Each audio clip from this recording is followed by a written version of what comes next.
Hi friends, నేను యూట్యూబ్కి కొత్త, ఇన్స్టాగ్రామ్కి కూడా కొత్తే. మా నాన్నగారు నేనేం పీకలేదని బిజినెస్ పెట్టించారు. ఏ బిజినెస్ చేస్తావని నన్ను అడిగితే టీ బిజినెస్ చేస్తాను నాన్నగారు అని అంటే, ఈ ఒక్కసారైనా అమ్మాయిలాగా ఆలోచించవే, చాయ్ బండి పెడతా, పాన్ డబ్బా పెడతా అని అంటావే, నిన్నెలా కన్నాంరా బాబు అని తిట్టాడు.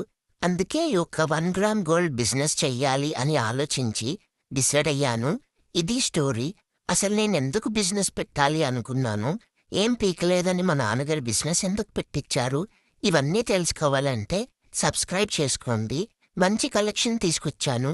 ఫెస్టివల్ సీజన్ కాబట్టి మంచి ప్రైజెసే పెట్టాను. నచ్చితే తీసుకోండి. డెలివరీ ఛార్జెస్ అయితే మీరే పెట్టుకోవాలి. ఎందుకంటే నా దగ్గర అంత బడ్జెట్ లేదు. నా బిజినెస్ చక్కగా నడిపించి మా నాన్నగారి దగ్గర శబాష్ అనేలాగా చెయ్యండి. నేను కూడా మంచి డిజైన్స్, మంచి డిస్కౌంట్ ప్రైస్కి ఇస్తాను. దీంతో పాటు చైన్ ఇంకా థ్రెడ్ కూడా ఇస్తాను. నా ఈ కొత్త బిజినెస్ని మీరే సపోర్ట్ చేయాలి. సబ్స్క్రైబ్ చేసుకోండి. ఉంటాను.